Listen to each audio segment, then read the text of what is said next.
Mesdames, Messieurs, bonjour. Très heureux de vous retrouver sur Panafricanist TV, la chaîne de télévision des panafricanistes. Nous apportons le meilleur de l'information sur un plateau d'or. Et comme à notre habitude, nous allons continuer à nous interroger. Crise ukrainienne, condamnation occidentale. Que cherche Macron en Afrique? C'est notre grande interrogation. Crise ukrainienne, condamnation occidentale. Que cherche Macron en Afrique?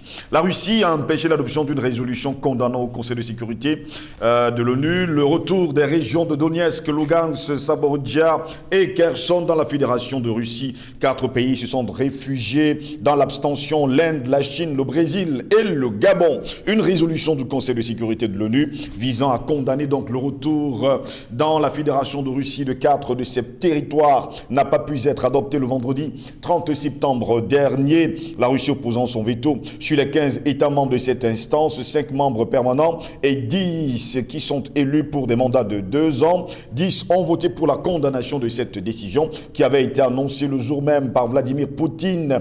4 se sont abstenus et non des moindres: la Chine, l'Inde, le Brésil et surtout un pays d'Afrique centrale, le Gabon. Poutine, il faut le préciser également, le projet de texte condamnait les référendums organisés quelques jours auparavant dans les régions de Donetsk, Lugansk, Zaporizhzhia et Kherson. À l'est et au sud de l'Ukraine, ils ne peuvent avoir aucune validité ni servir de base à une adhération ou alors altération du statut de ces régions, affirme d'ailleurs le document qui en ressort justement de cette réunion. Poutine promet de défendre la Russie contre le système néocolonial des Occidentaux. Ce projet de résolution préparé par les États-Unis et l'Albanie appelait tous les États et autres organisations à ne pas reconnaître une pseudo-annexion des 4 régions. Il exigeait également le retrait des troupes russes immédiatement, complètement et sans condition. Le document sera donc dans les prochains jours soumis au vote de l'Assemblée générale des Nations unies, où chaque pays dispose du droit de veto et sans droit de veto, mais dont les résolutions ne sont pas contraignantes.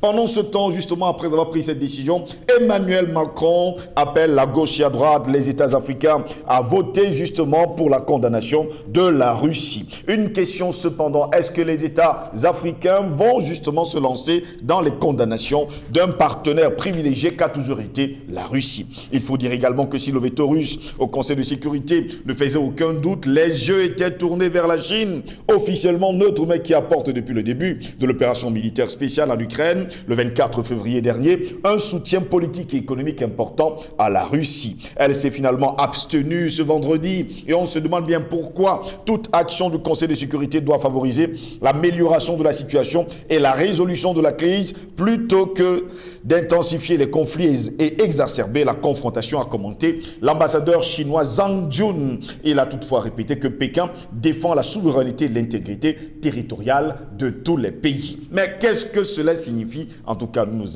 nous interrogeons. La Russie est plus seule que jamais, a estimé d'ailleurs l'ambassadeur français Nicolas de Rivière, qui ne pouvait pas dire autrement. Un commentaire qu'il faut, mesdames, messieurs, nuancer. Il dit, je cite: la Russie n'est pas aussi seule que l'Occident le voudrait, précise Richard Gowan, analyste au sein de l'ONG internationale Crisis Group. Le nombre important d'abstentions laisse entendre que la lassitude observée concernant l'Ukraine est toujours à un niveau élevé, a-t-il ajouté. Et dans les jours à venir à l'Assemblée nationale, à l'Assemblée générale des Nations unies, eh bien, plusieurs pays pourront dire également non, encore non, et bien sûr, pour la condamnation de la Russie. Le 24 mars, déjà, il faut le rappeler, l'Assemblée avait réclamé un accès humanitaire sans entrave à la protection des civils en Ukraine. 140 voix pour, 5 contre les mêmes, et 38 pays avaient choisi l'abstention. Le 7 avril de la même année 2022, seulement 93 pays avaient soutenu la suspension de la Russie au Conseil des droits de l'homme de l'ONU, 24 votant contre et 58 abstentions.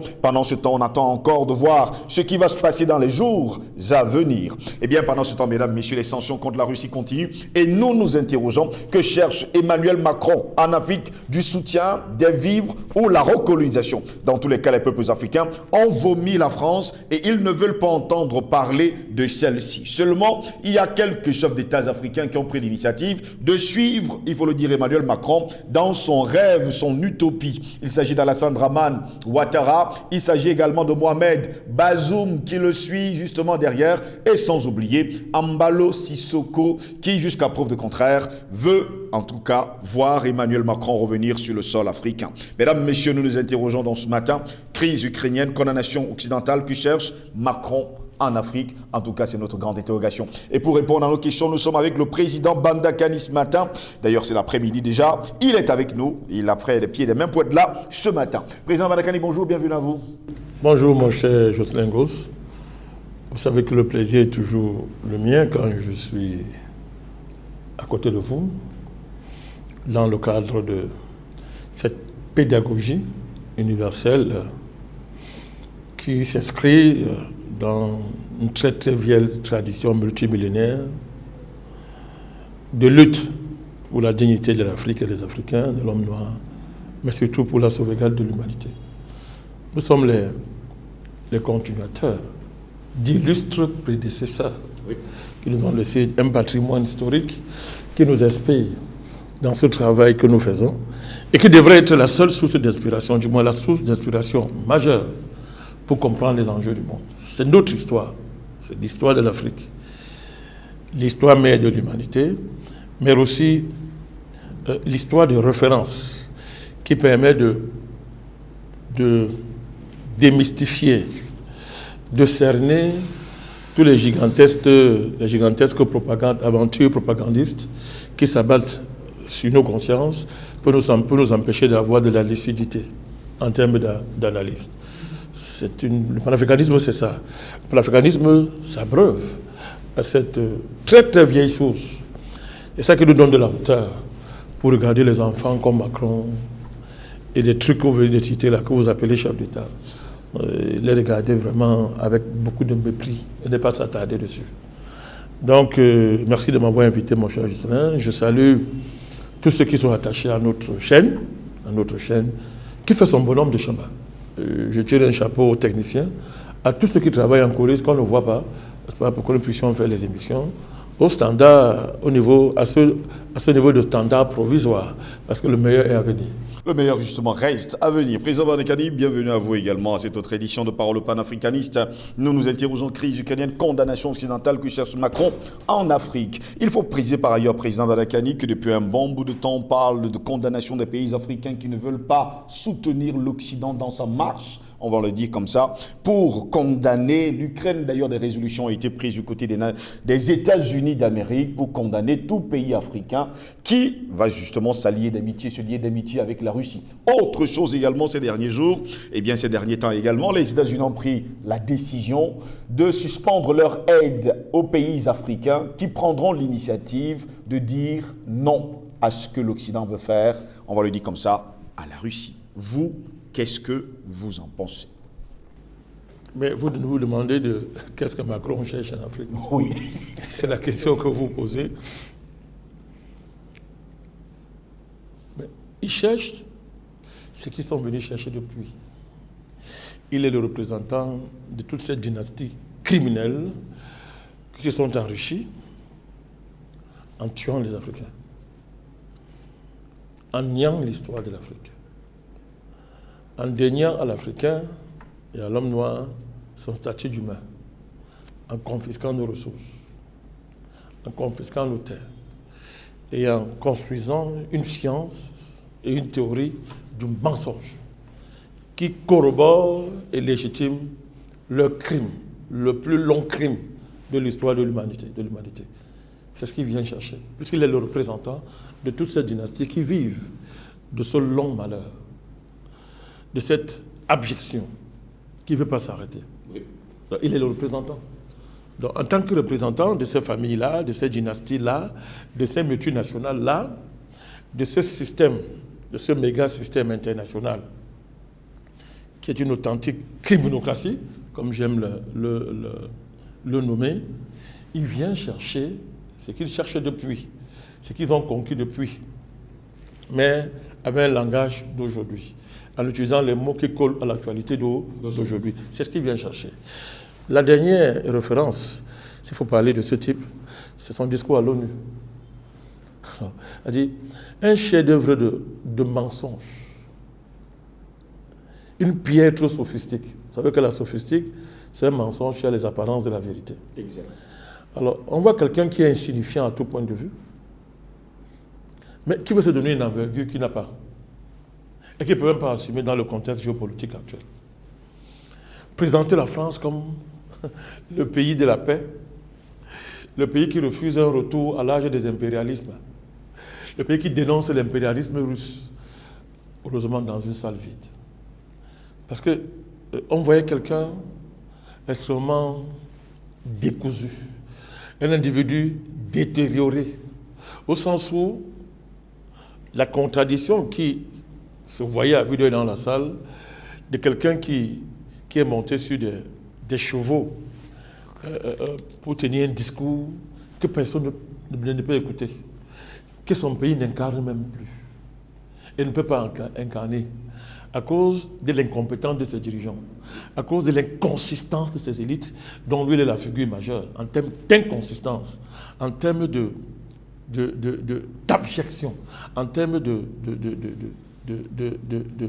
putréfaction à tout point de vue, et particulièrement moral.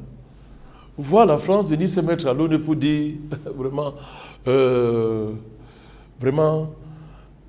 l'un n'est pas la revanche contre l'Occident, mais l'un a la revanche à un sursaut collectif pour sauver la paix et le monde. Ça fait rire. Et ça montre à qui on a affaire. Des gens sans morale, sans éthique, des menteurs nés. Leur fond, comme dit la Bible pour ceux qui lisent la Bible, leur fond, c'est le mensonge. C'est leur propre fond. C'est ce qu'ils sont. Des gens comme ça, quand ils sont quelque part, mon cher gosse, ils répandent la mort. Ils entretiennent la désolation. Ils entretiennent le malheur. Tout ce qui est maléfique, c'est ce qu'ils génèrent. Évidemment, sous les apparences de la beauté, du charme, comme ce que ce monsieur voulait incarner à l'ONU. Donc, quand on parle de condamnation, terminons avec la France. Est-ce que la France peut incarner un tel rôle? Ça fait rire. Comment peux-tu dénoncer l'impérialisme russe? Supposons, donnons-lui le bénéfice. Supposons que ça existe. Oui. Et tu fermes les yeux sur tes bases militaires françaises en Afrique. Elles sont le produit de quoi, ces bases militaires? Le franc CFA, c'est le produit de quoi? Le crime continue tous les jours. C'est-à-dire que, d'ailleurs, son discours devant les ambassadeurs, il ne cache même pas. Quand un président dit devant les ambassadeurs qu'il nous faut renforcer, aujourd'hui la coopération militaire doit se renforcer avec les Africains pour bâtir une intimité militaire. Je vais insister sur le mot. L'intimité militaire. Comment on peut expliquer ça?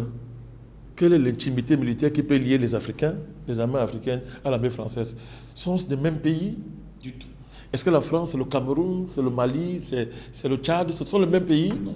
Et comment on bâtit cette intimité militaire? Ce sont des époux? C'est quoi?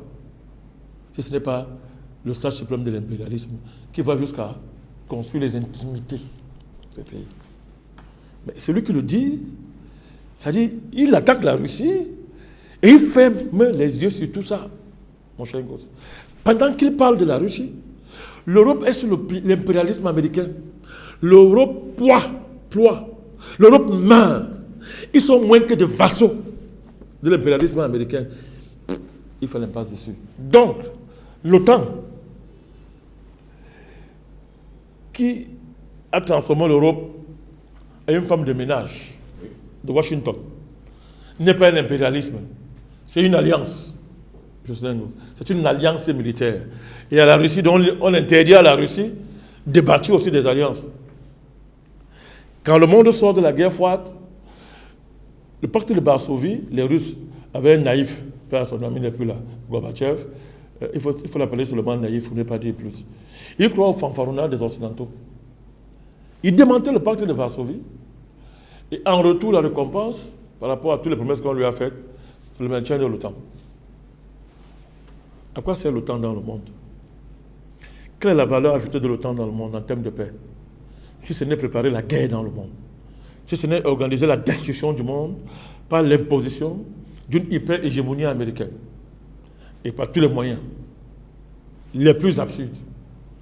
Donc, c'est-à-dire que tous les intellectuels sérieux, en commençant par celui dont il aime souvent se prononcer le nom, De Gaulle, n'ont jamais accepté l'OTAN. Ils savaient ce que ça veut dire. D'ailleurs, De Gaulle a failli être assassiné par les Américains. C'est pour ça qu'il quitte l'OTAN. Mais ce n'est pas le débat d'aujourd'hui. Donc, il ferme les yeux. Il est normal que l'OTAN s'installe en Europe où la Russie, c'est-à-dire l'Europe qui est la patrie territoriale de la Russie aussi. Macron ne parle pas de ça. Mais il passe son temps à dénoncer l'impérialisme russe, qui est dans sa tête, c'est évident, c'est un petit mondialiste. Tous les mondialistes détestent la Russie. C'est ce que Lavrov appelle la russophobie primaire et épidémique et hystérique. Tous les petits mondialistes de pacotille là détestent la Russie. Ceux qui sont informés sur le plan géopolitique savent de quoi ils sont en train de parler. C'est une détestation épidémique et hystérique. Ils savent pourquoi. Parce que la Russie est l'antithèse de leur projet. Est-ce la folie? Est-ce l'ignorance? Est-ce la bêtise? C'est tout ça mélangé venant de la part d'un homme qui incarne c'est-à-dire que tout ce qu'il y a comme déréglé, c'est-à-dire que dérèglement moral, dérèglement mental, qui incarne les dérives de la géopolitique mondiale, n'est-ce pas? Dérives occidentales, dérives mondialisées, n'est-ce pas? Dont le stade final, c'est justement la perdition de l'être humain et la conduite de l'humanité vers l'apocalypse nucléaire. Donc, quand on parle de là, mon cher Jocelyn, on peut poser sur la table une autre question, un autre problème. Les condamnations de la Russie. Mais ça fait rire. On est dans un monde qui n'est pas normal. Ceux qui ne doivent pas parler parlent. Ceux qui ne peuvent même pas être les derniers sont les premiers.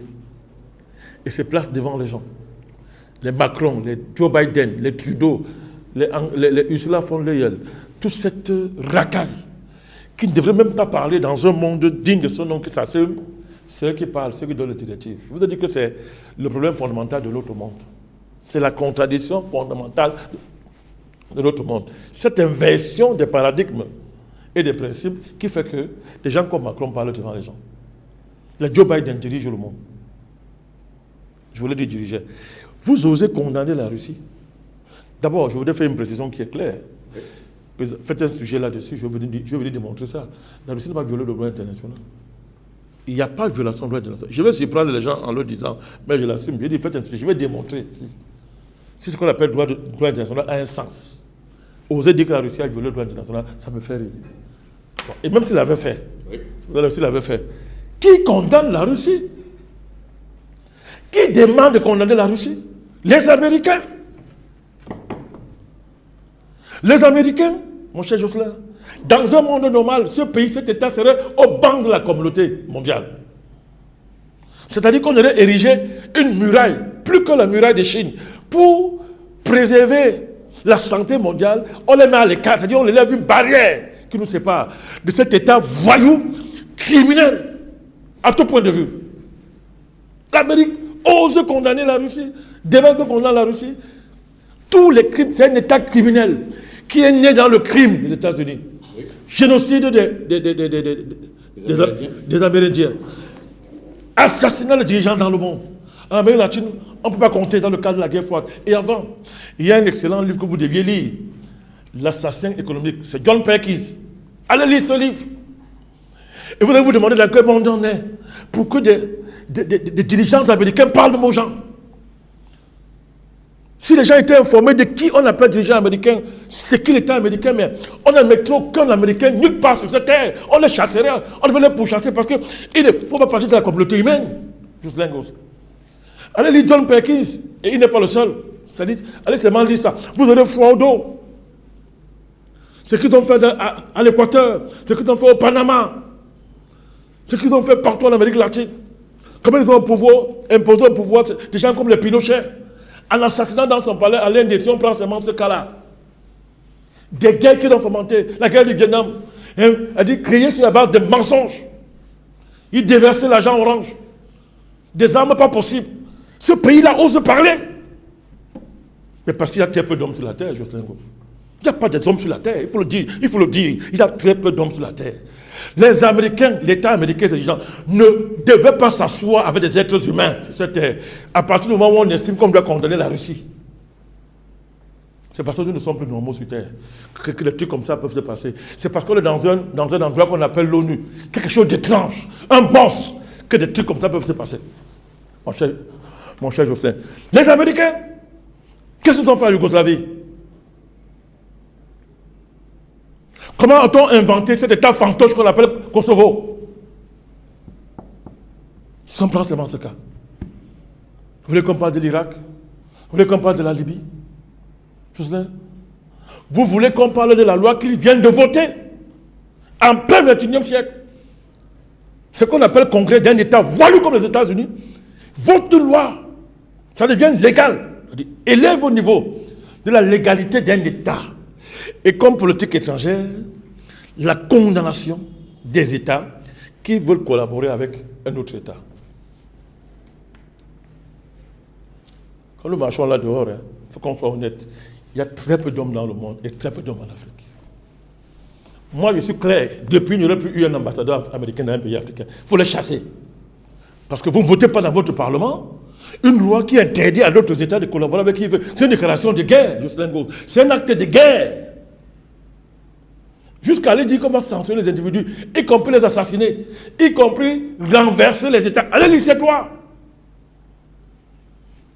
Mais les Africains font la diplomatie. Ils rient, ils mettent des vestes et ils rient. Ils pensent que les Américains jouent, ils pensent que c'est le jeu. Et tous les jours, ça fait que s'aggraver. Ça fait que s'aggraver.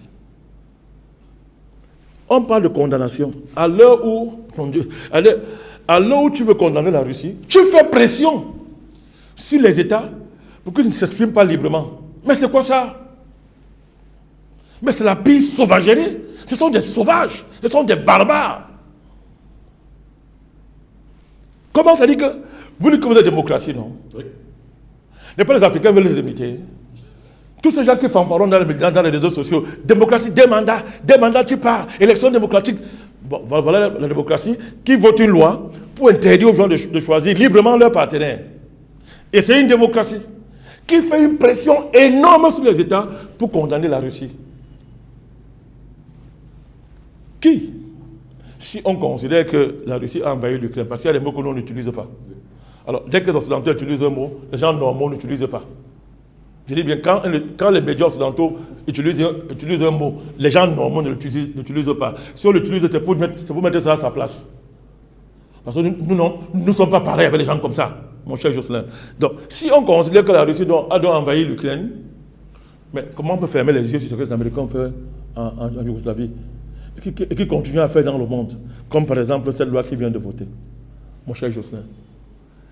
Quand vous écoutez les mercenaires de la plume, comme ce petit gigolo de la plume qu'on appelle François Soudan, petit misérable qui ose attaquer les panafricanistes, ce petit misérable du François Soudan que nous nourrissons depuis en Afrique. C'est-à-dire, il vit grâce à l'Afrique à cause de l'argent qu'il prend dans les palais présidentiels. À ne rien faire, à écrire des bêtises à Jeune Afrique, il ose écrire, mais heureusement que lui-même reconnaît que Macron braille pour rien. Le panafricanisme est tellement puissant qu'il ne va pas réussir. Dernier éditorial de Jeune Afrique, sans publicité, mais quand même. Vous voulez que les Africains, quand vous lisez, quand un truc comme François Soudan ose nous parler, ose parler aux Africains. Après, il va entrer dans certains palais présidentiels. Bon, ce n'est pas le sujet. J'étais en train de vous dire, vous condamnez la Russie, vous estimez que la Russie a posé un acte qui est ignoble au plan international, mais laissez donc cette communauté internationale, la vraie, constater le caractère ignoble de l'acte de la Russie. Pourquoi vous considérez que les États ne sont pas en mesure de savoir ce qui est bon ou ce qui est mauvais? Puisque c'est un droit international, les gens peuvent le lire. Les ambassadeurs des pays à l'ONU, leur rôle c'est quoi? C'est de lire et d'interpréter le droit international. Même s'ils le font en faveur de l'intérêt de leur pays, c'est sur la base du droit international, du droit onusien. N'est-ce pas cela? Donc vous êtes en train de considérer que les représentants des pays tiers ne sont pas en mesure de lire le droit international. Ce sont des feignants. Ces diplomates sont des vauriens. Il faut que vous veniez faire pression pour qu'ils ouvrent les yeux et voient ce qui est mauvais.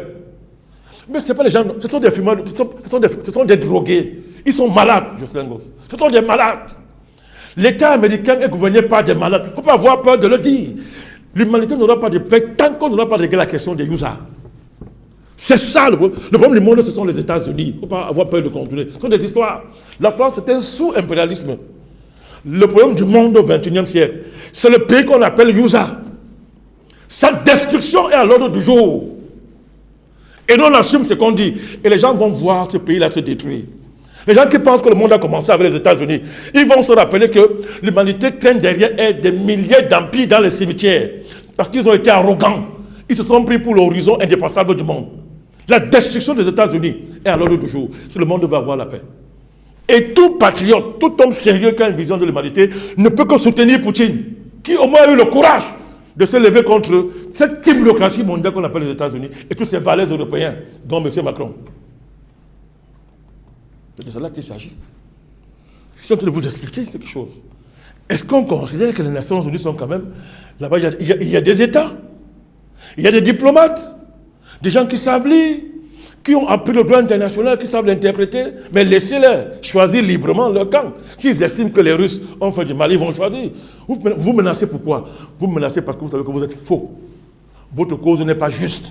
Si on laisse les gens vont choisir le camp de la Russie, soit ils seront neutres. C'est ce qui se dessine d'ailleurs depuis, malgré les pressions américaines. Jotin, c'est de cela qu'il s'agit. Mais allons plus loin encore. Mon Dieu, on est où là? Pendant ce temps, qui condamne Israël? Personne. Cet État terroriste qui veut effacer les Palestiniens de cette terre, qui viole le droit international, c'est-à-dire qu'il a dépassé les limites. Israël, c'est-à-dire qu'il a tellement violé le droit international qu'il n'y a plus de violation. C'est-à-dire qu'il faut inventer d'autres résolutions pour qu'ils violent. Ils ont tout violé. Qui condamne Israël? Qui protège Israël? N'est-ce pas les Français, l'État français? N'est-ce pas la voyoucratie américaine? N'est-ce pas les criminels de l'Union européenne? Et ce voyou qui est au Canada, ce n'est pas eux qui protègent Israël et ils osent parler du droit international? Mais c'est quelle affaire ça? C'est quoi ce triple standard? Ce quadruple standard? C'est quoi? Toujours la puissance? Parce qu'il n'y a pas d'hommes sur la terre. Il n'y a pas de vrais gens à la tête de nos États. Je vous ai dit ici qu'il y a des causes qui méritent qu'on meurt pour. La dignité humaine a émergé comme étant quelque chose de non négociable parce qu'il y a des gens qui ont dit pour cette cause aussi on meurt. Mais ils ne meurent pas, ce sont des héros. On meurt. C'est comme ça que nous et vous, nous avons hérité de la notion de la dignité humaine. On ne peut pas tolérer ça. Mais les Américains se plaignent pour qui? Mais c'est quoi l'État? C'est quoi l'Amérique? C'est quoi les États-Unis? Ils se plaignent pour qui? Il faut arrêter ça. Il faut stopper ça. C'est quoi Joe Biden? C'est quoi ce truc? C'est quoi ce truc-là? Donc, pendant qu'on fait ça, on veut condamner la Russie, qu'est-ce qu'on fait d'Israël? Alors où on parle, ils sont en train de violer le droit international. Israël. Depuis des décennies. Je dis qu'à l'heure où on parle, ils sont en train de violer le droit international. À l'heure où on parle, les Saoudiens massacrent au Yémen.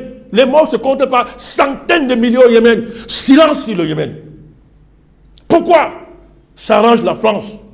Et le tintin qui braille à l'ONU Macron. Ça arrange le sénile Joe Biden. Ce sont eux. Les Saoudiens massacrent les Yéménites par procuration, on le sait. Silence total sur ces massacres.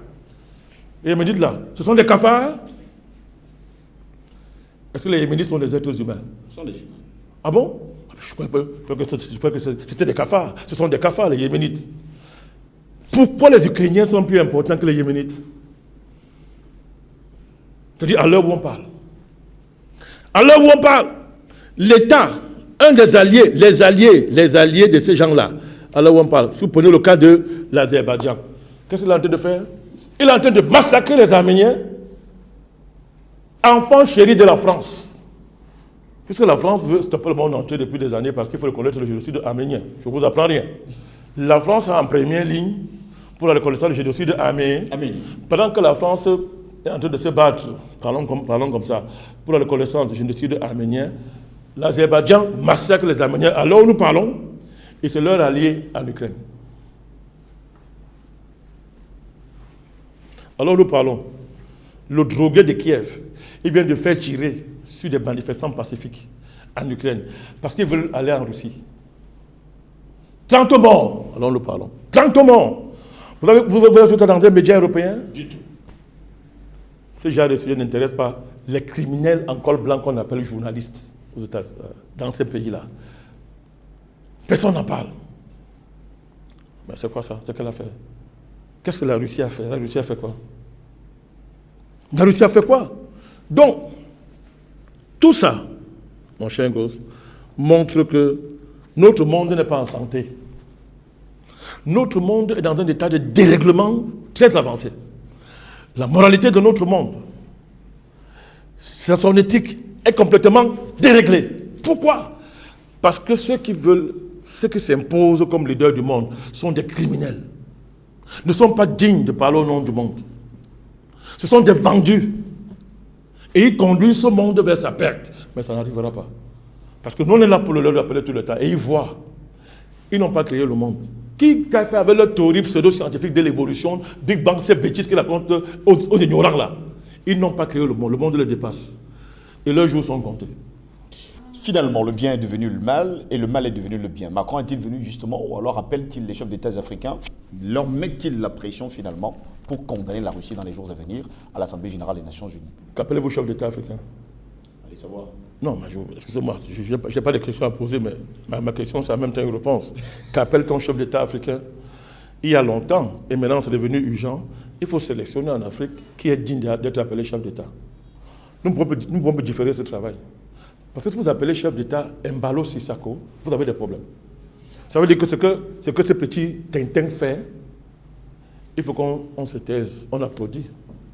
Est-ce qu'on critique un chef d'État? Non. Même quand tu le critiques, tu ne vas pas loin, tu dis que non. Par respect pour le président, je ne vais pas aller loin. Même quand on critique un président, n'est pas à un niveau homme moderne. Oui. C'est pour ça que les gens disent que nous sommes impolis, on insulte Macron, on ne respecte rien. Parce qu'un président est sacré, d'après la théologie géopolitique, entre guillemets, de bêtises qui veut régenter le monde. Alors, donc, si on parle de ce principe qu'un chef d'État est sacré, il ne faut pas critiquer Embalo. Ce qui fait bien. Il ne faut pas parler de Ouattara. Il faut pas parler de Bazoum. Il ne faut pas constater que Joe Biden est tellement sénile qu'il parle avec les morts en public. Joe Biden, il est tellement sénile qu'il parle avec les morts en public. Il faut faire comme si, il faut dire que c'est une performance. Il faut saluer ça. Et dire que Joe Biden, c'est un génie. Et que les Américains, c'est tellement un peuple avancé qu'ils mettent un sénile à leur tête et ils gouvernent bien le pays. Il faut apprécier Macron. Et tout ce qu'il faut en Afrique. Il organise les sommeils. Le sommeil de Montpellier. Il crée les fonds. Il donne à les gens comme la Chine Bembe. Moi, je vais vous raconter une anecdote. C'est pour qu'on s'amuse un peu. Éditorial de François Soudan. Bon, on lui fait un peu de publicité, mais c'est la bagarre. Il faut qu'on dise ça pour que les gens lisent et voient. Parce que quelqu'un qui lit l'éditorial va voir qu'on est fort que. Ils confessent leur défaite. François Soudan écrit, il dit que vraiment, comment expliquer le fait que, au lieu de suivre les intellectuels de haut vol, comme les Mbembe, les Nagbupo, les Inzou, ici les noms, hein, oui. On suit des imbéciles, ce sont les mots qu'il a utilisés, des imbéciles qui sont à la recherche de followers sur Internet et de vues sur Internet. Bon, moi, je pose une seule question. Nous forçons les gens à nous suivre sur Internet. Est-ce que nous on fait les pressions sur les gens comme eux ils font? Est-ce que nous gouvernons Internet? Nous on parle seulement. C'est pas que nous censurons tous les jours. Bon, malgré la censure, ils constatent que notre message passe. C'est notre faute. Est-ce que c'est notre faute? Nous on n'a que la bouche pour parler. Nous on parle. Bon, il paraît que ça plaît aux gens, mais désolé pour toi, François Soudan. Toi, tu n'es qu'un petit gigolo de la plume. Elle dit, on te paye, tu écris n'importe quoi. C'est ton travail. Tu es minable, nous on te connaît. Il le confesse. Et il dit que, vu le discours de Macron aux ambassadeurs, c'est bien, mais il est vain, parce qu'il est trop tard et la puissance du panafricanisme est telle que c'est un discours vain. Donc François Soudan, croyant nous insulter, confesse dans l'éditorial la puissance du mouvement panafricaniste. Bon, mon cher Jocelyn, c'est une anecdote. Mais quels sont les États, les chefs d'État que les gens la plébiscitent? Ouvrez vos yeux. Quel président ces gens la plébiscitent? Les présidents qu'eux ils appellent présidents. Qu'ils placent à travers les fausses élections un parlement démocratique, oui, que certains Africains aiment tant. Puisqu'il y a les Africains, dès qu'on dit élection à 2 tours, ils jouissent. Il est au paradis. C'est-à-dire qu'il n'a plus de problème. Il n'a plus de problème. La vie devient belle. Il n'a pas un problème d'inflation. La vie est moins chère. Ses enfants réussissent à l'école. Tout ce qui la terre devient le paradis. Dès qu'on dit élection à 2 tours, la terre devient un paradis. Bon, c'est pas à 2 tours qu'on est élu Bazoum. Et pendant l'entre-deux tours, il est parti se faire adouber en France. On n'a pas élu Embalo par 3 tours. Ouattara a été élu par 5 tours, élection à 5 tours, il a gagné. Tous ces gens sont élus par des élections à 6 tours. C'est-à-dire que même le ciel vote pour eux. Alors, donc, à partir de ce moment-là, mon cher Jocelyn, si vous lisez Jeune Afrique et que vous vous abreuvez, comme beaucoup là, c'est leur livre de chevet, mais écoutez, dès qu'on appelle Bazoum, Ouattara, Embalo à New York, et que Embalo, certainement ayant senti une odeur de drogue qui est passée dans son nez, sort et dit que bon, comme le secrétaire général de l'ONU a dit que ce ne sont pas les mercenaires, oh, Assimi Goïta, libère les soldats là. Mais on est où là? Ça ne sera pas continuer comme ça, Jocelyn. Qui est président en Afrique? Ce débat-là est d'une actualité brûlante. On en parlera dans les jours à venir. Qui peut-on appeler président? Parce que si nous prenons pour critères, les critères coloniaux, pour appeler nos rois, nos chefs, présidents, c'est la base de leurs critères, vaut mieux cesser de vivre ici sur Terre. Il ne faut pas aller se plaindre quand nous sommes maltraités ailleurs. Parce que on est la risée du monde si on fait les choses comme ça. Depuis quand c'est l'étranger qui dirige, qui donne les critères pour appeler quelqu'un chef? Depuis quand ce sont les étrangers qui viennent décider qui est chef chez nous? Vous imaginez dans votre maison, un étranger vient décider des critères, n'est-ce pas, de direction de ta maison. Ça veut dire que ta femme te trompe même depuis. C'est lui le vrai chef. Et que les enfants là commencent à voir même si ce sont même tes enfants. Un homme commande dans sa maison et établit les critères. C'est lui qui fixe les critères. Parce qu'on l'appelle chef de famille. C'est divin ça, c'est divin. Mais il n'y a qu'en Afrique où des criminels, des vendeurs de drogue, la CIA, l'État américain, c'est un narco-État. Je parle à Mondovision, monsieur, ne me cache pas. L'État américain, c'est un narco-État. C'est le narco-État par excellence de la planète, l'État américain. Criminel, tueur. C'est-à-dire qu'un État comme ça, depuis quand on peut accepter que ce sont ces gens-là qui définissent les critères pour établir des chefs chez nous?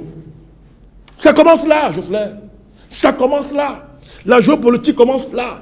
La politique commence là. Ce n'est pas une affaire de dire que règle démocratique, règle électorale. Il y a des élections dans les plantations d'esclaves. Les esclaves votent. S'ils votent, ça veut dire que leur esclavage, c'est-à-dire que non, ça atteint le point suprême. C'est-à-dire que, comme dit la Bible là, on pèse l'oreille, on met ici. On pèse l'oreille 2 fois. Et ça veut dire que bon, toi, tu es condamné à vie. Même, à dire pas l'éternité, tu es esclave éternellement. C'est quelle affaire ça? Ça commence là.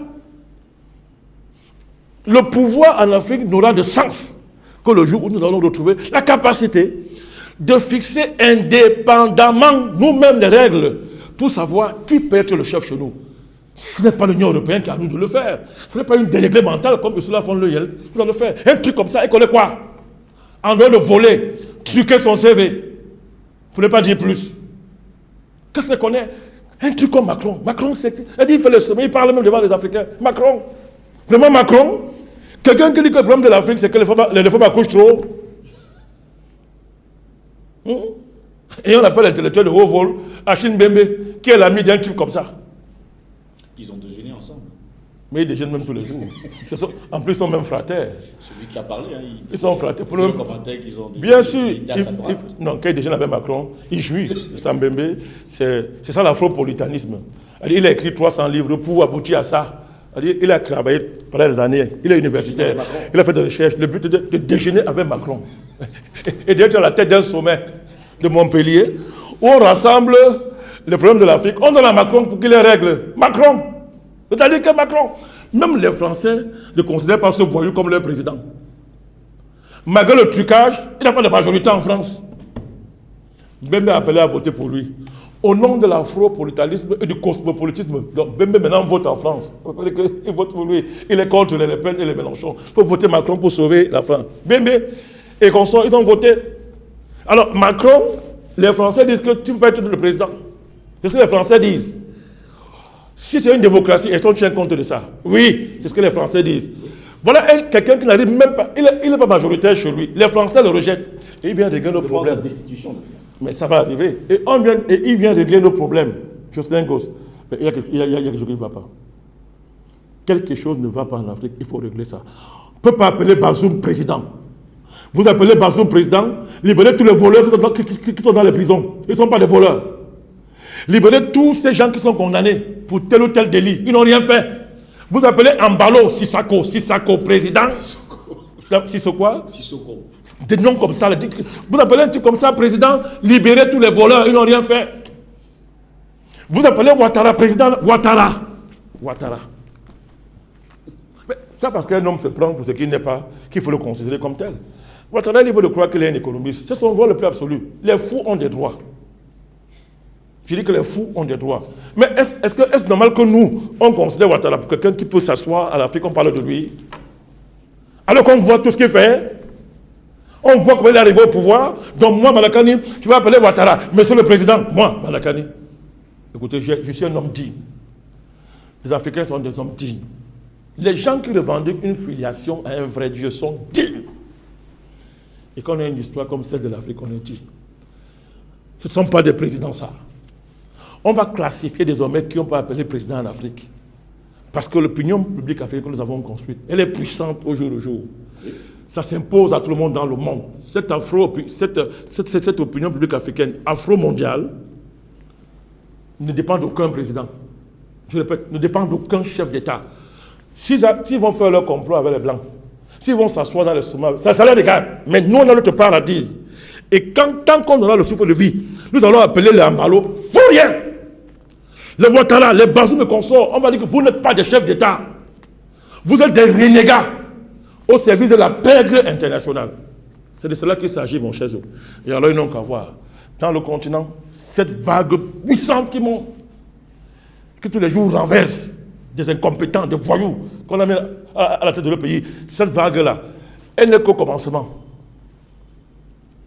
Les gens disent que c'est fort, ça va commencer encore. Pas du tout. Comme a dit Poutine, les choses sérieuses n'ont pas que commencer en Afrique. Merci à vous, Président Madakani, d'avoir été dans notre semaine. C'est moi qui vous remercie, mon cher Jocelyn. Mesdames, Messieurs, c'est ici que s'achève cette autre édition de Parole panafricaniste sur Panafricaniste TV. Au plaisir de vous retrouver très prochainement. Passez une excellente journée.